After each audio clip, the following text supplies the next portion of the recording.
Hello again, everybody. Welcome back to the podcast, Retro Life for You, movies of the 1980s. We are doing a special episode tonight, kind of like a bonus episode, we'll say, for the month of October. Since there's so many great horror movies to choose from, it's just impossible to narrow them all down. So many we want to talk about. And joining me again this week is Mr. Martin Phillips. Hello Marty, there, Chris. Marty, we're just going to jump right into this movie, and I want to ask you a question first. hmm Do you know what time it is? Actually, I do. It's It's 5 minutes to midnight. yeah, it's time for another or it's enough time for another horror story, another ghost story. Yeah, about a Let's ghost ship. just hope that while we're talking, we don't look out our windows and see some fog rolling in because if we do, I'm running. Running. Dude, I am running. This was a scary movie for me when I was a kid, man. I uh, rewatched it just the other day. With John Carpenter's The Fog, just so everybody knows. That's what we're talking about. 1980. The movie, just to give you a little idea here, stars Adrienne Barbeau, Jamie Lee Curtis, Tom Atkins, Janet Leigh, Hal Holbrook. And the plot overview basically is it's set in a coastal town of Antonio Bay. It tells the eerie story of a town haunted by a vengeful force. Isn't it funny? There's always a vengeful force from beyond the grave, right? exactly. As the Exactly. town as the town prepares to celebrate its 100th anniversary, strange events begin to unfold. The local priest, Father Malone, uncovers a disturbing truth hidden within a journal that he finds in the church.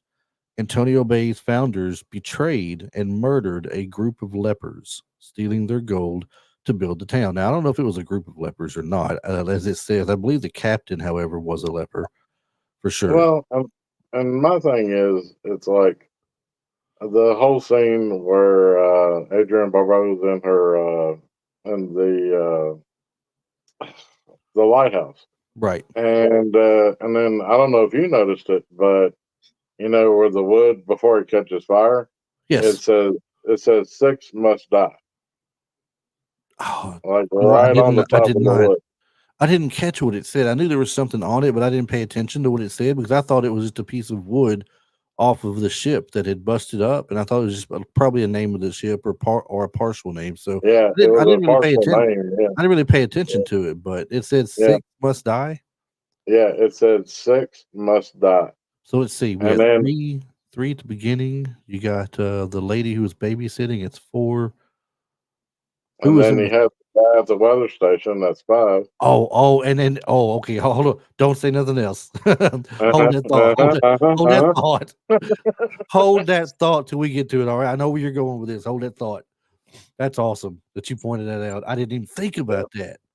yeah, That's yeah. crazy how the writing come back around to that, isn't it? Basically, so now exactly 100 years later, the spirits of the murdered sailors are returning for revenge, shrouded in a mysterious and deadly fog. The narrative of the movie centers around multiple characters that become entangled in the supernatural event here. We got Stevie Wayne, played by Adrienne Barbeau. She is a radio DJ broadcasting from a lighthouse. Um, she becomes one of the first to notice the strange fog and its deadly effects. She mentions that the fog is moving against the wind, right? All And right. Well, making its she gets and a it's glowing. yeah, and she gets a heads up from the weather guy. He calls her, Hmm. and then basically says that it's moving on the sea, but it's moving going west, and the wind's blowing east. Hmm. So yeah, And then we got Nick Castle, played by Tom Atkins, and Elizabeth, played by Jamie Lee Curtis, a hitchhiker that he picks up. Or they're caught in the chaos as they try to just survive the night. I think where they really get involved in it is Stevie Wayne's is saying over the radio broadcast her son is stuck at home. Can anybody please, if they're there, can they grab him, get him out of the house, or rescue him? She's desperately wanting exactly. someone to go by and get him, but she can't. I guess she can't leave. She can't call, whatever the case may be. So they do get there and get the boy out, but not before the babysitter answers the Uh, stupid door. Um, Look, and before that though, the character for Nick Castle, there's a knock at his door, right? Yeah, there is actually He because just never. that's the whole sleeping together scene with Nick and Elizabeth, Mm-hmm. and then the fog rolls in, and then you see like that shadowy figure in the fog, and then he ain't knocking with his hand. Mm-mm. He's literally got a hook.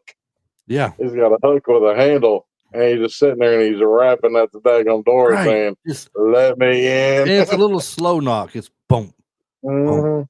boom, boom, boom, Yeah, boom. Just not just. And finally, he stops and the thing stops and leaves. So before he gets there to open the door, it's already gone. Nobody answered the door, I right, guess, and it left. right. But anyway, Kathy Williams is played by Janet Leigh. She's the town official preparing for the town's centennial celebration, unaware of the deadly forces converging on the town. And then we have Father Malone, played by Hal Holbrook. He Mm. uncovers the dark secret of the town's history and the cause of the haunting. And as it turns out, his was it grandfather or great grandfather? Great grandfather? It was his, I want to say it was his great grandfather because that whole scene at the very beginning of the movie is really cool because I don't know if you noticed it, but I watched like on my DVD when I watched it today, the gentleman that was working on the church that had the beer in his hand, and then he goes in and talks to Father Malone, and he's saying something about when will I get paid, and then Father Malone says, "Don't come in until 6 tomorrow." That was John Carpenter. Oh, that's cool. You That know, was John it's always Carpenter. fun when the directors make cameos. Exactly. And he just had that like five. Well, it wasn't even 5 minutes. It was maybe 4.5 minutes long, but he was right there in the beginning of the movie. So I thought that was really cool. Um, Key themes to this movie. The biggest key theme to it is vengeance beyond the grave. I mean, how many horror movies have you watched where it's like the idea Now, behind it is always vengeance from behind the grave? Somebody died unjustly or wrongly. They're coming back a for thousand, revenge. a thousand movies. I mean, but they always do it so well, though. I mean, John Uh, Carpenter does horror pretty well, I thought. oh man, yeah, I mean, he is. he may not be the king of horror or something, but I Yeah. mean, what Oh, we but got he's the definitely the Prince of Darkness. yeah, Mentioning another movie of his. and So you got the fog, you got that one, you got what the thing? Wasn't the that thing, considered a horror excellent. movie? Uh-huh. John Carpenter's Vampires. Yep. I Which was mean, excellent. Yeah. yeah, a lot of good stuff.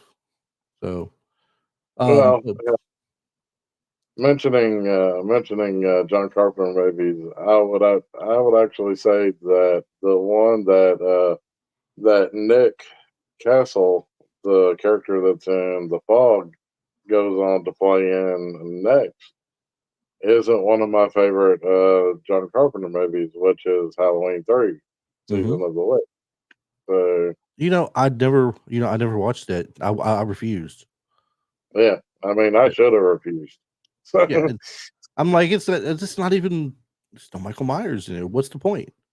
Yeah, exactly, It's not exactly. like based on the Halloween. It had to be. It should have just been a standalone Halloween, not related to the movie, the town, or anything like that. And maybe people wouldn't have given it such grief or something. I don't know, If but if anything, I think the movie should have just been called Season of the Witch, and yeah, like John Carpenter's Season of the Witch, and I could have lived with that.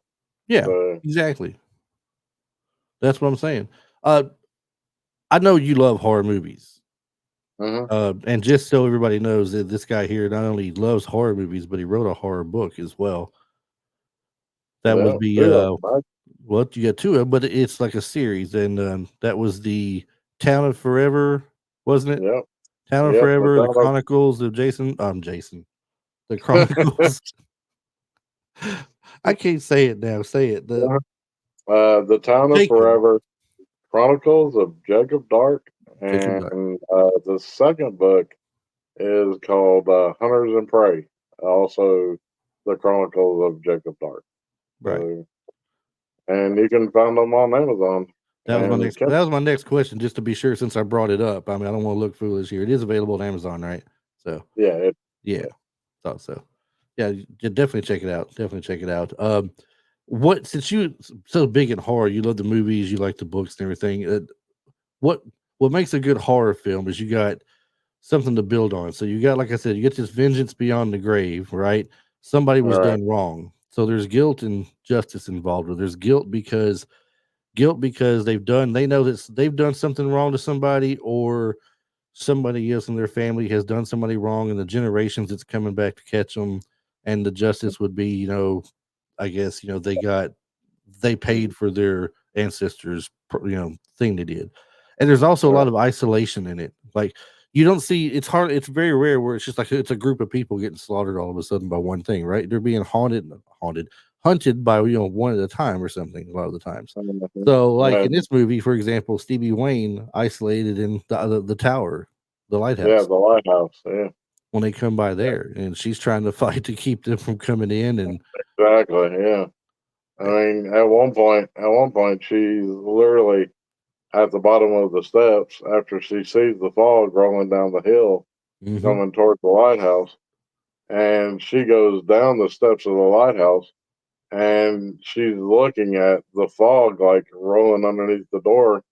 And she's like grabbing the ladder and everything else, trying to put in like some kind of weight in front of the door when she starts to hear like a big knocking noise on the metal one door. once again, So boom, boom, yeah, boom, boom, boom, boom, boom. boom, boom. It's just nerve wracking. Boom, boom.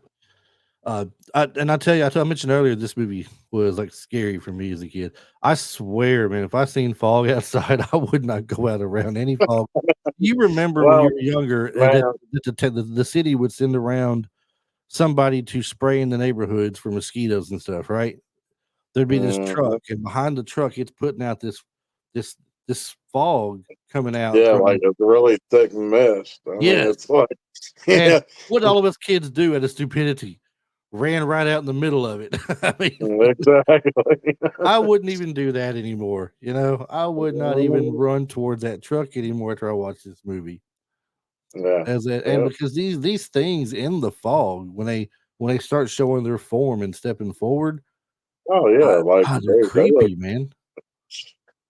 especially the part like even with Adrienne Barbeau's character Stevie Wayne, like where she's fighting for her life basically up on the top of the lighthouse, and one of them has already crawled up the ladder and is trying to get to her, hmm and she literally like somehow she's pushing it off, and when she does, like part of its wrapping comes off of its face, and when hmm it does, you see it lean back, and the light catches it just right, and you see all these maggots crawling all over this dead flesh, and I was like, Yes. dude, that was nasty. So just to tell, I guess we can jump on some of the characters here. And you mentioned Adrienne Barbeau. I'm checking now. I think I read somewhere earlier this was her debut movie. Was it? I don't think it is though. That's why I'm looking to Yeah, see. no, No, I there's no think it way. might have Well, been. all right, she has a lot of TV stuff going on. Okay, so I see back into the '70s as far as '76. I'm seeing TV series like the TV movie called The Great Houdini and Having Babies. The TV series Eight is Enough, Quincy Medical Examiner, The Hmm. Love Boat, Maud. Things like that. We got a TV movie Right, called The Darker Side of Terror in 1979, and in 1980 she plays The Fog. This is her first theatrical movie, I guess, debut right. that she And was then I in. want to say, I want to say after that was probably either Creep Show or Swamp Thing. It's Escape So, from New York oh, because that's right. Yeah, because Kurt Russell. because between Escape from New York and The Fog, she has three TV movies out there. Okay. So we got to list off in the '80s her theatrical. We got The Fog, we got Escape from New York, The Cannonball Run, Hmm. we got Swamp Thing in '82, Creep Show in '82. We Okay. got The Thing in '82, a computer voice uncredited, it says. Hmm. Maybe this is something I don't know. Did the movie The Thing come out in '82 itself? That is John right, right? Carpenter thing. Yeah, I believe that's What? what it looks like. Yeah. Yeah. So she was a computer voice, so she's uncredited for that. A Huh. movie called The Next One, and then we go all the way up to Back to School in '86. She played Yeah. Vanessa. Yeah. So I mean, she had quite a big '80s, a lot of TV series, TV movies, and then some good theatrical releases as well. Yeah. Not a bad career, to have. Now Jamie Lee Curtis, I think we know she's pretty well known. Very well known. Yeah. They basically have listed her as being a scream queen, or one of the scream queens, I guess we should say. Not the She, only one. she belted a good one out on the fog movie when Yes, when they're on the boat. yeah, they're Yeah, on the boat. when they're on that boat. Now she herself started off with some TV series as well. She had most of these people. Let's just face it, started off in some TV series. They've got some appearances and some roles they played. She was also in Quincy. She was in Hardy Boys, Nancy Drew Mysteries, Columbo, Hmm. Operation Petticoat, Charlie's Angels, and then in '78 she did the first Halloween movie as Laurie Strode, and Right. that's where she started developing that scream queen notoriety, I guess we could say.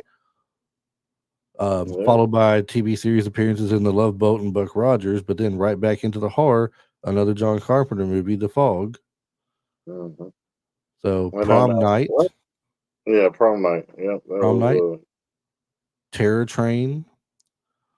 It's like her first four movies were horror movies. yeah, and then went into trading places, probably. Now it's funny, okay? Check this out. Adrienne Barbeau had a uncredited part as a computer voice in that one movie I mentioned, right? The thing, yeah. Another thing, Escape from New York, Jamie Lee Curtis, narrator, computer voice, uncredited. What? No. Yes. Serious? Yep. That that's crazy. That's Halloween crazy. Halloween 2 and '81. Halloween 3, she was a curfew announcer, the telephone operator, voice uncredited. Hmm. Trading Okay. Places as Ophelia. Uh-huh. Have you seen Grandview USA?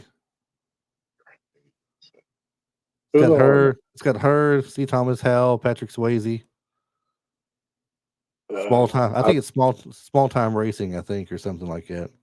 I think I've seen it. It's been a minute She was since in I've she was seen in she was in Perfect with it.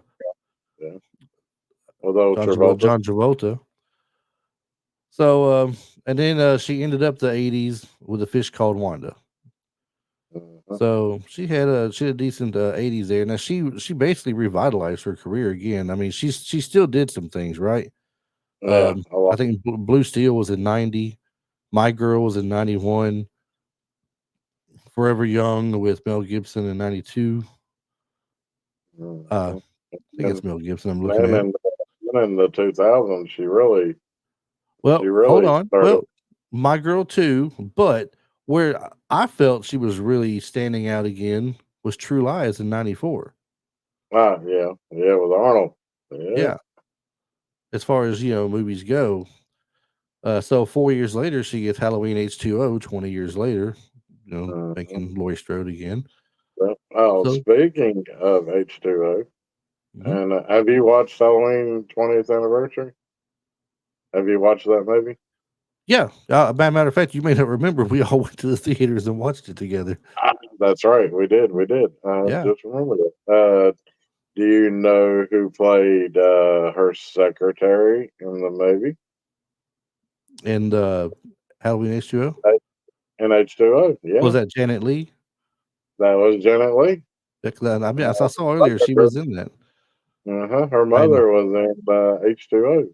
along with the blue 50s car that she drove in Psycho. How about that? Yeah, Well, because that's a let's go to Janet Leigh for a minute, because we kind of transitioned to her a little bit there. That way, we're not uh spending too much time on any one person. But Janet Leigh played the role that we said is the person over the town, trying to get them ready for their 100th year anniversary. Known for Psycho, known for The Fog, The Manchurian Candidate, as three of the movies that she was in at least. Yeah, and Now that's she something goes a she little did bit. real, something she did real early in her career. That was called Viking. Yeah, so So, she goes pretty deep. It was the Vikings. She played Morgana in the Vikings. That was uh-huh. 1958. So Yeah, she starts out. She goes way back here, guys. She's as early as 1947. First movie was The Romance of Rosie Ridge in 47. So I'm not going to start listing off these movies because nobody's going to know them probably anyway. Funny enough, though, there's a movie called Angels in the Outfield in 1951, and I'm just curious. Did they if remake that that was a movie? remake, Yeah, if they remade the movie after this or something. uh, maybe.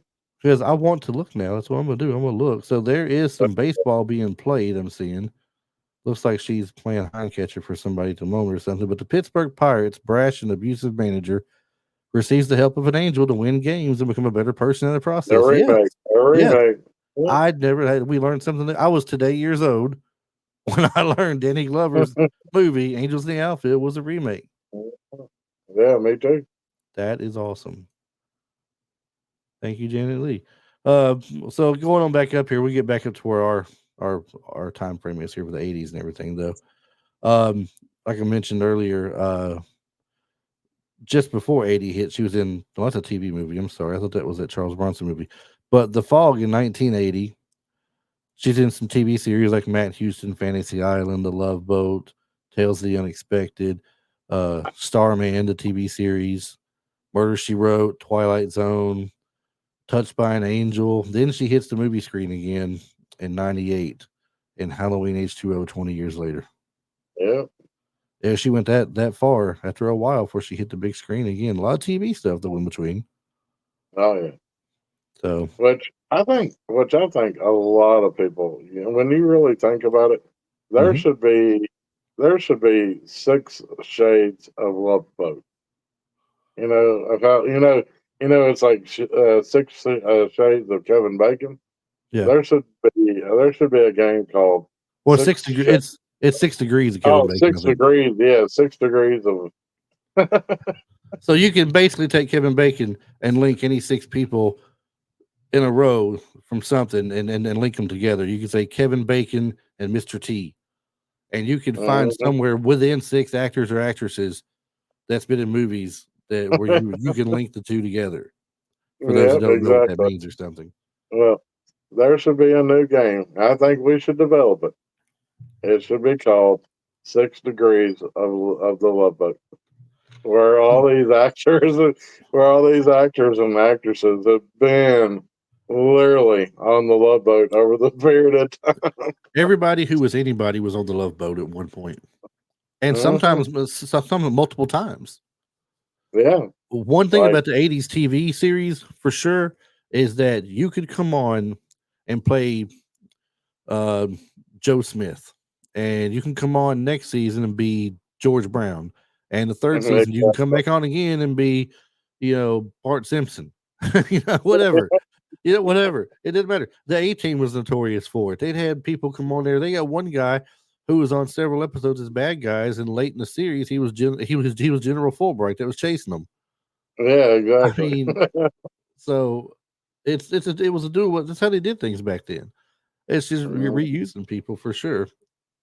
Well, and the thing about the Love Boat thing was that everybody loved to get a free vacation out of it.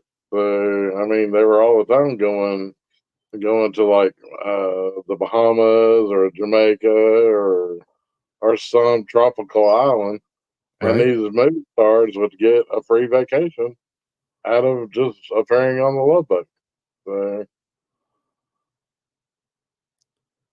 Well, uh, if you haven't had it, for those who haven't a chance to or don't know what we're talking about, just Google the Love Boat, and maybe you'll see some shows online where you can see some of the episodes. Let's see what we're talking about. John Houseman. I'm not going to stay on him long. I just want to make one comment about him. I knew him from somewhere when I saw he's the guy at the beginning of the movie who's telling ghost stories to the kids around the campfire, and he's the one that says it's 11:55 p.m. 5 minutes till midnight. Time mm, for one more ghost story. there's story. And I'm like, where do I know this man from? I know him, and it didn't hit me until I looked him up tonight and looked at his face and his name, his face without all the makeup and stuff, the costume he had on. He's the grandfather on Silver Spoons. Oh, yeah, he is. So it didn't hit me at first when I saw that. But yeah, Well, I mean, the where I remember him from is the movie Scrooge with Bill Murray. yes. He was the narrator on the Christmas Carol story. That Yes. was, but yeah, but that whole scene at the very beginning of the fog, I love that scene. How it was just set up.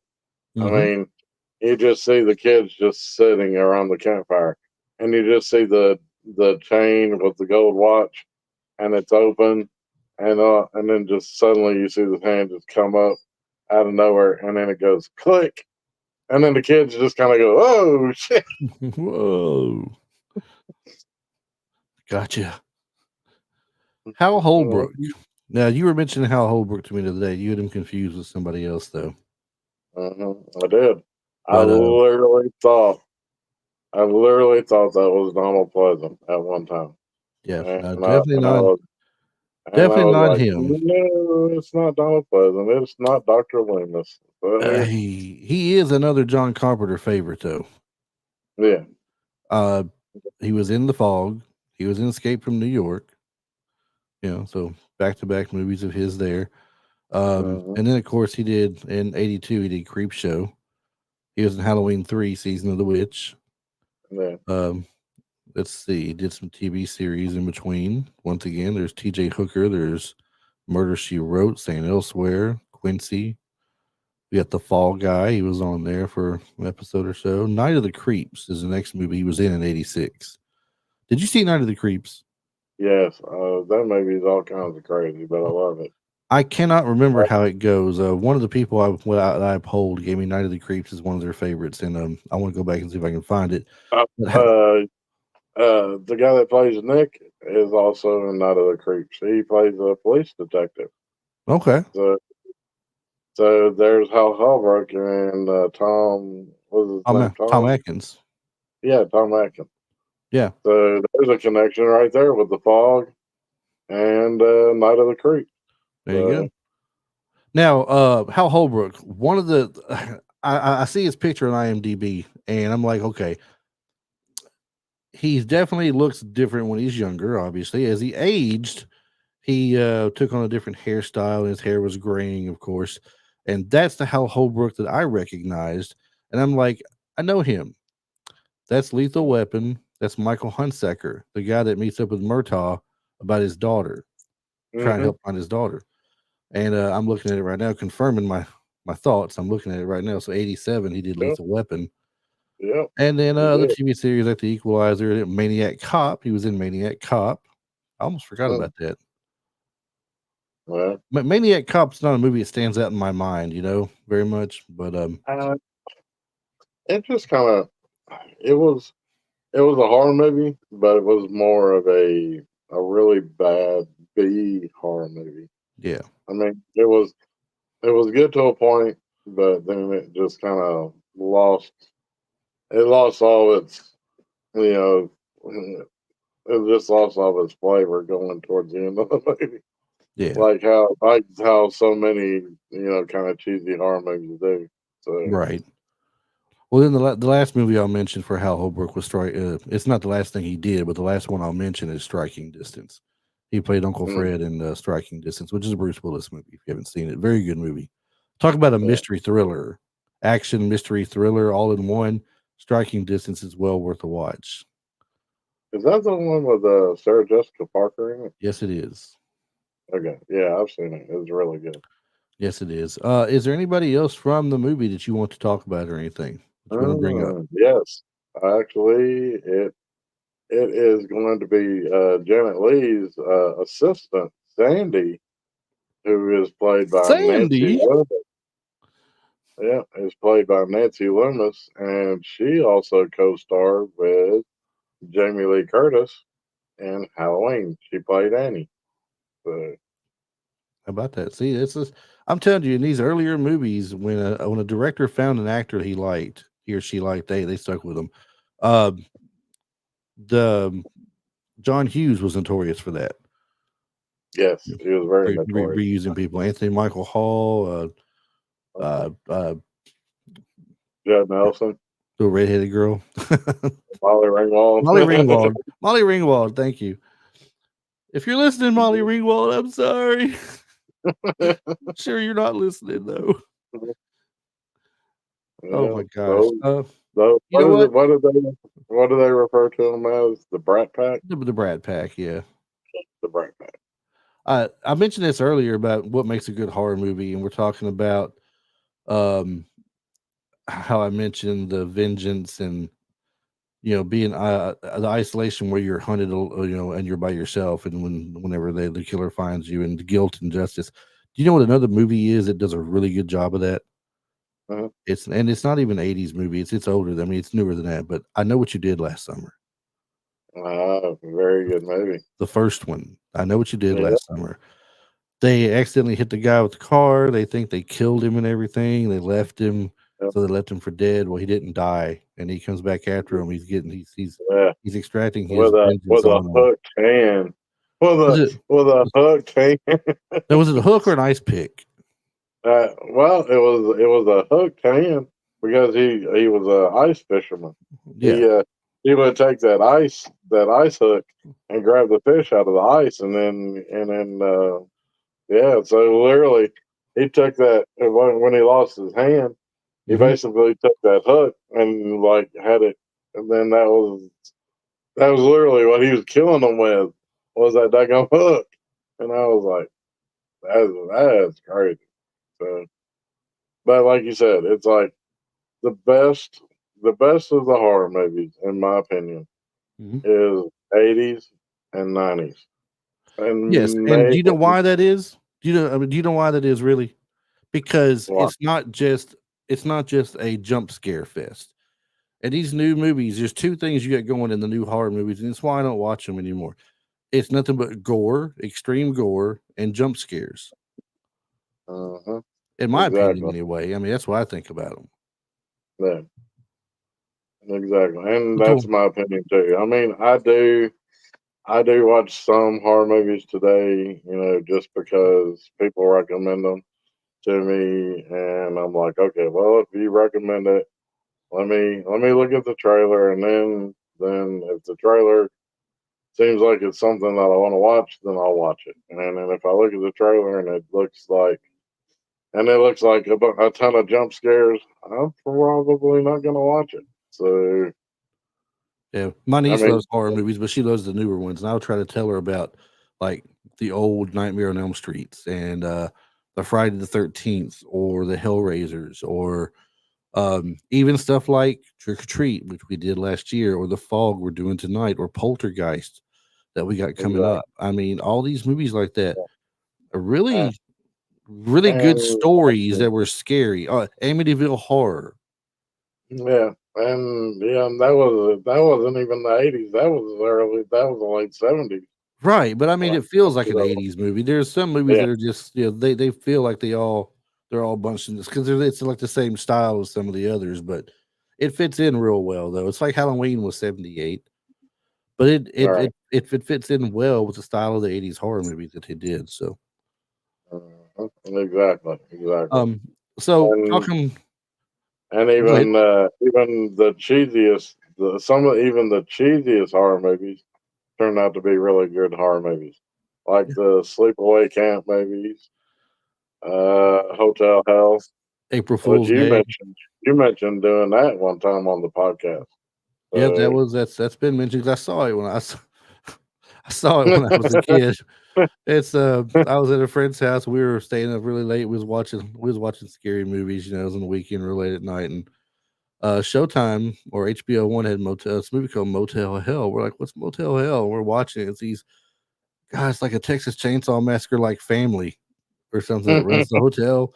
And the only thing I can remember from the movie, as sad as this is they bury these people in the ground up to their necks, where their heads are just left above ground.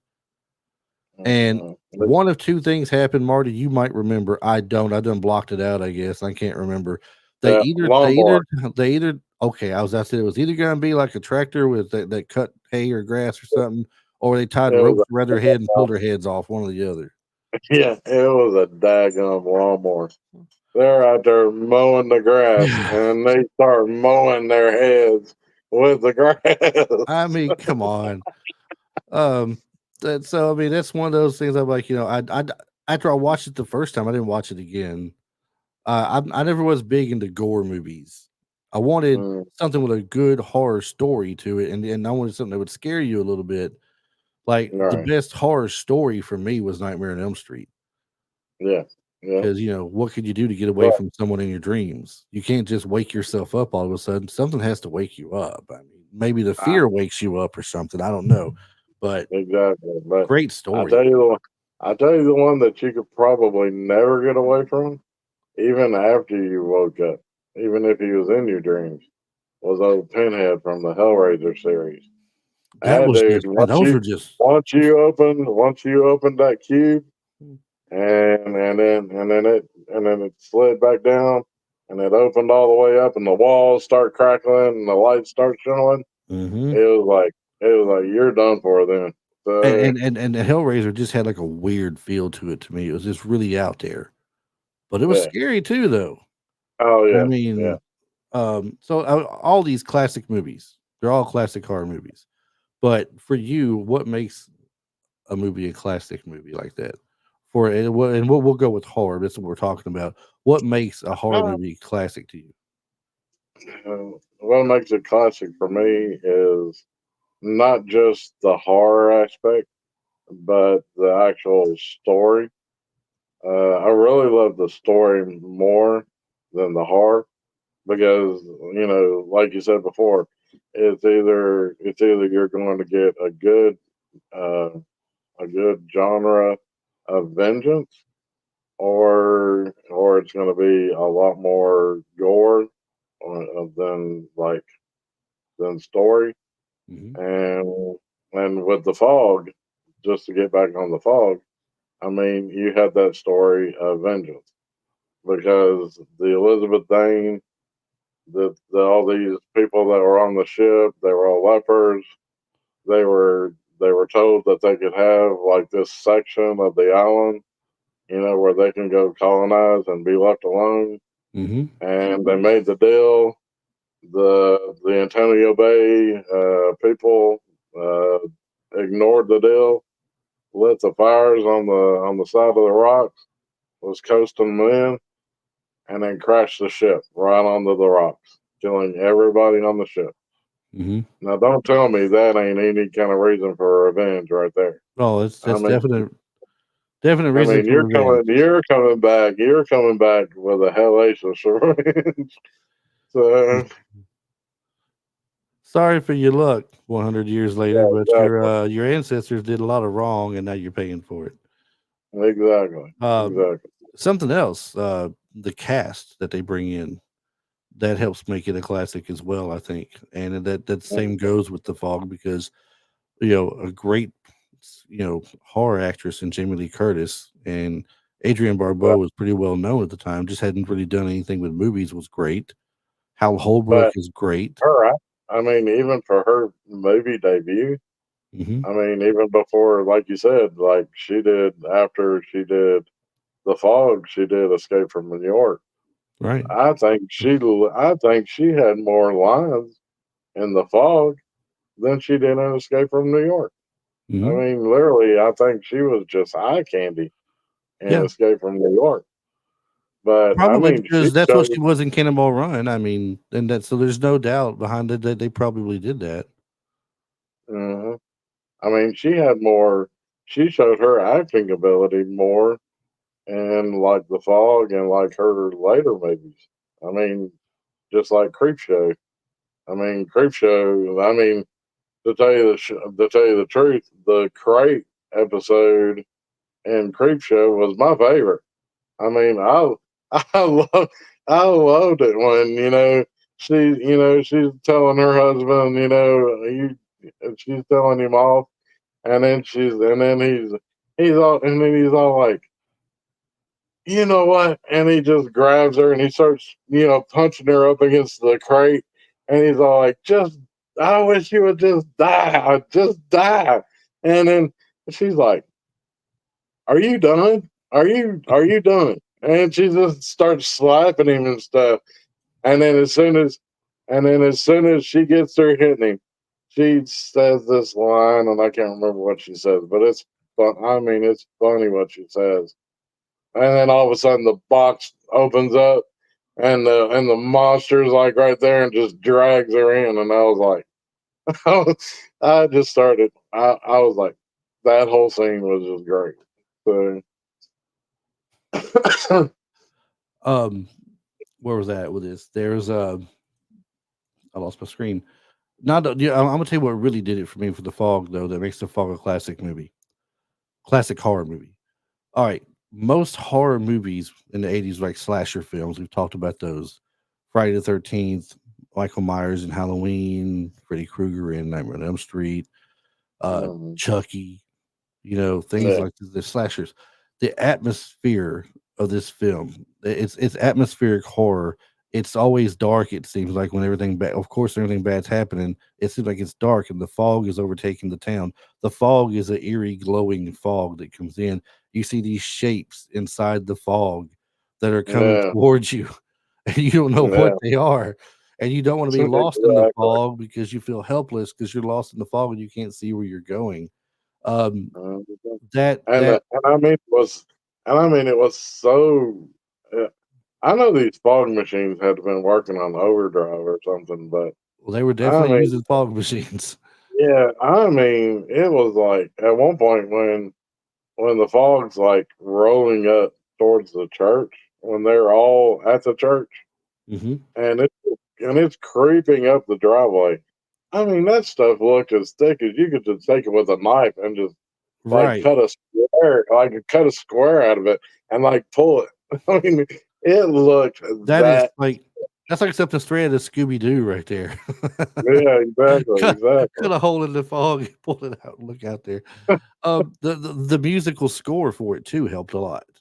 That always Yeah, when you have a good musical score that's eerie sounding and scary sounding, that makes a huge difference Deborah, too. Deborah Hill did a good job. I mean, with Deborah Hill and John Carpenter coming up with the music. I Yeah. mean, yeah, that's a winning combination in my opinion. So, Um, the movie now it's been known as a cult classic for horror movies for a little while now. I wouldn't say exactly that it was a cult classic at the theater release because I did read earlier that we mm, 1.1 million estimated for the budget. Okay. Now, opening weekend, it only made $39,565.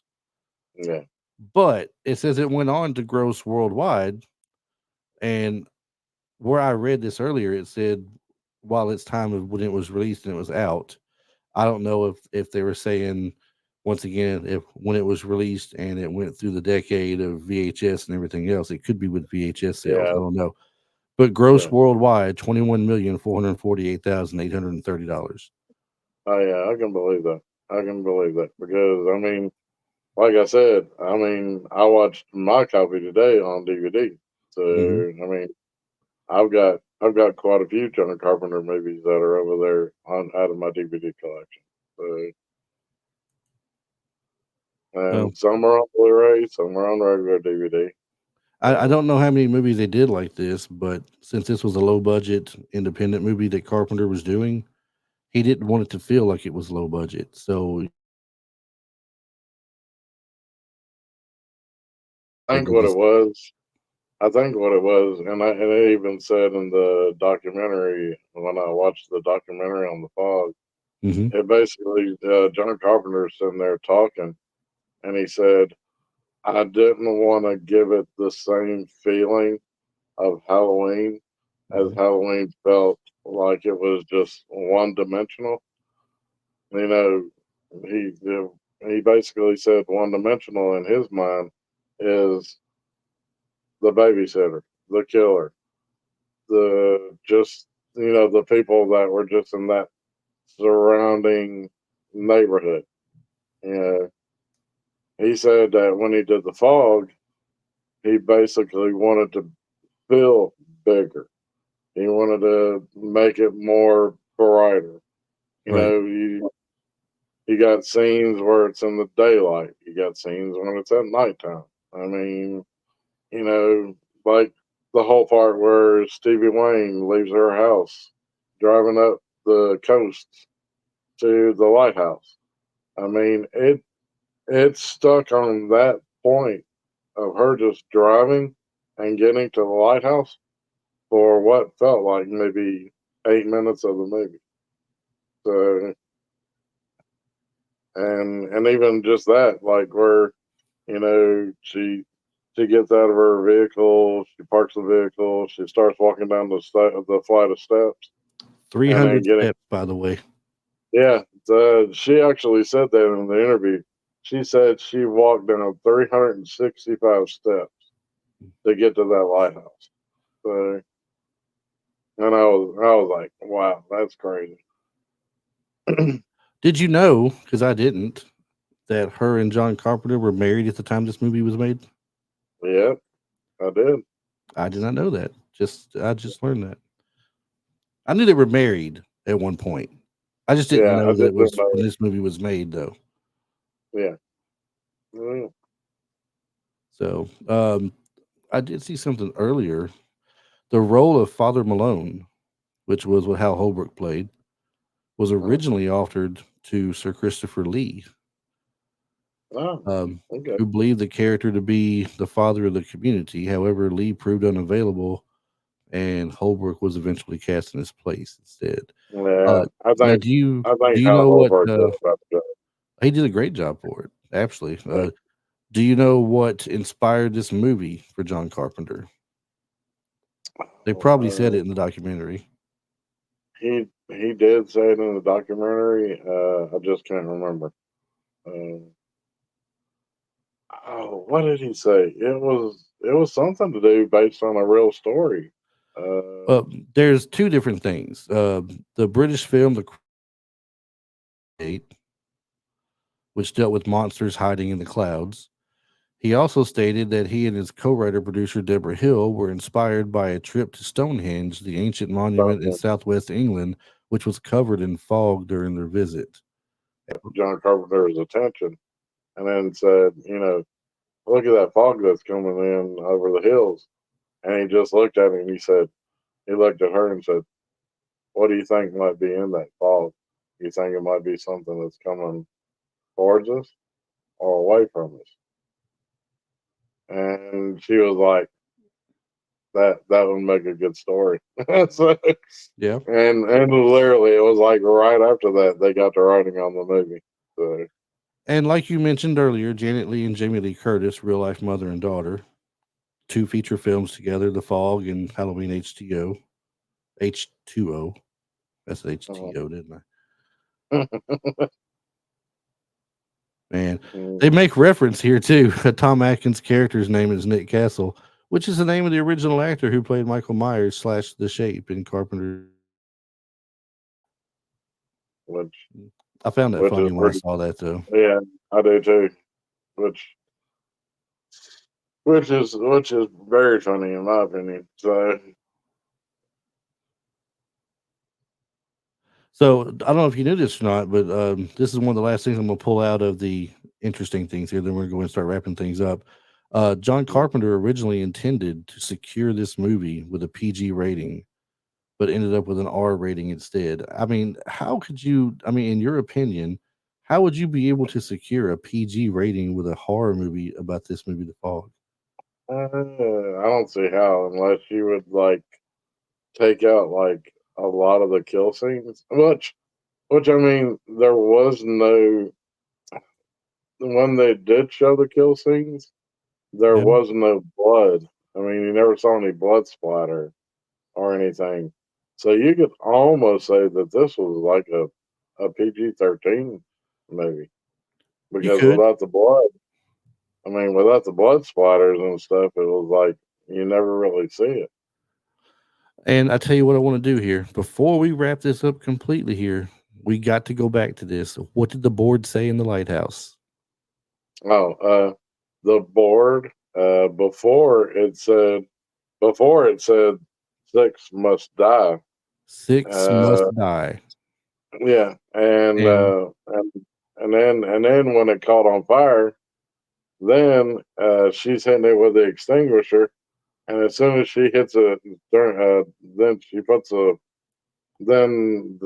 fire out, and then it goes back to saying just Dane, Dane. It just says right. the end of the. And we were counting them down earlier. We get the three guys on the ship at the beginning. Yeah, You got sorry the guys. guy who was the weatherman. You got the lady who Well, was babysitting the DJ's son. And then yeah, if six must die, where is the six? Because and you're gonna get to it in just a second. So we got the mhm. six. We're like, where's it? If it's six must die, you only had five die by the time it's over because Father Malone comes out with a gold cross. He had taken that gold that was he had found, I guess, or something that was left behind that Yeah, he had taken and he made it into a gold his cross. grandfather. Yeah, his grandfather basically melted it down and turned it into a cross, Hmm. and then hid it behind the rock wall Yeah. along with his journal. And so he So comes out thinking that this is what'll end it all. This is what they're looking for to come and get it. I guess he's ready to,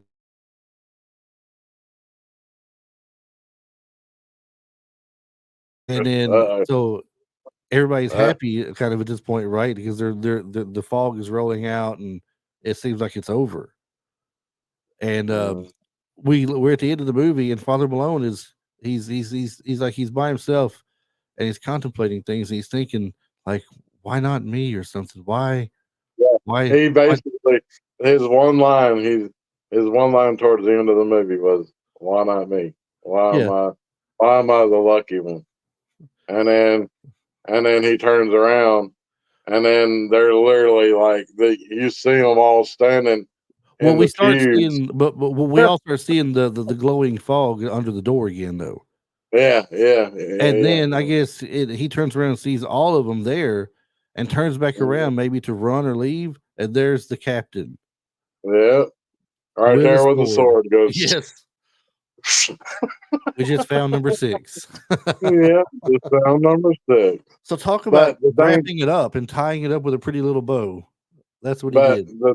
but what's crazy is where Father Malone didn't read the rest of the book. He just kind of stopped at the part where his grandfather basically said, we'll all burn in hellfire for what we did to the people.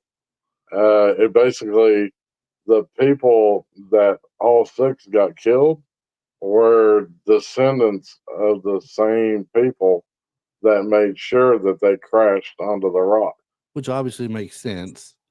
Yeah, But I mean, they would have killed others though too in the process because they were going to go for the boy, and they were going yeah, for they were going for the DJ in the lighthouse, so they would yeah, have killed anybody. But yeah.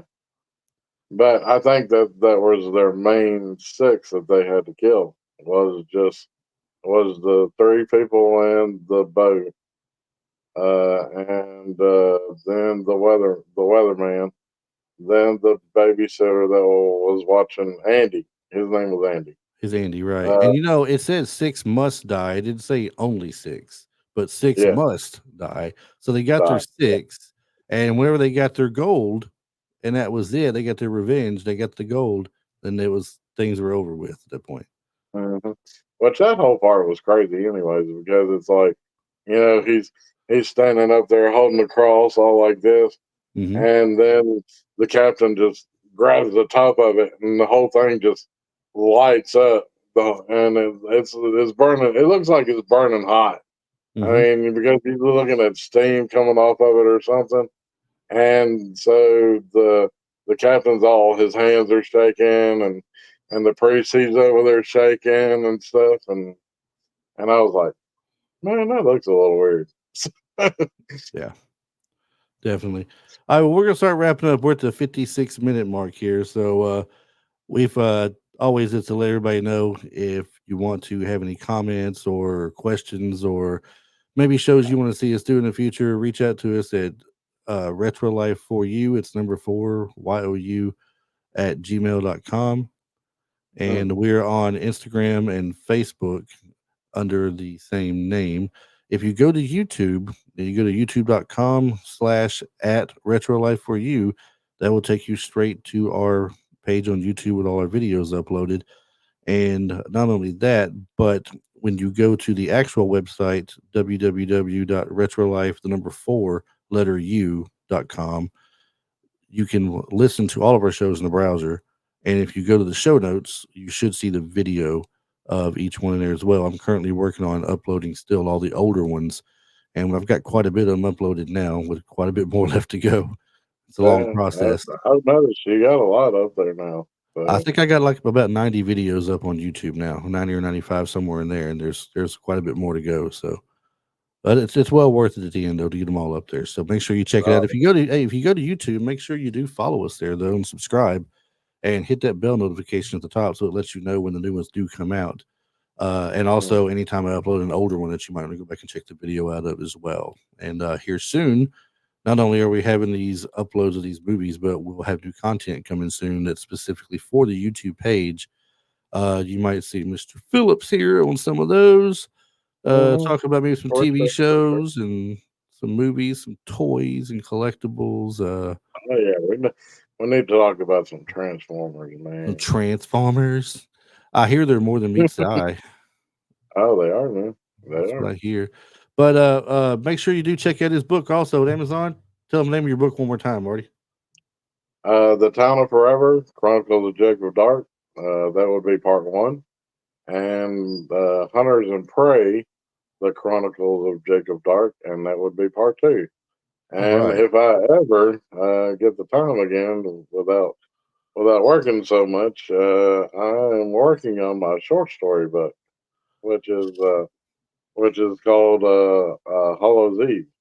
So cool, very cool. All right, so I'm gonna leave you with this, and we'll go. But Marty, do you know? Hold on. What? The one thing that we didn't touch on. What I forget? We didn't touch on the remake. Oh, we were going to bring up the fact that they made a remake. That was in the 2000s, wasn't it? It is. Yeah, it's and the only and I will leave you with this. The only good thing about that movie is Tom Welling. I was going to say the only good thing about the movie was it finally went off, but I mean, they had some quality people in the movie. I mean, they just didn't do the movie justice in my eyes. That's all. Yeah, no. Hey, if y'all want to watch The Fog, do it right. Watch the original, and then go back and watch the remake if you want to. But you're going to like the original a lot better. Absolutely. Now, Marty, why did the ghost go to the bar? Why? For the booze.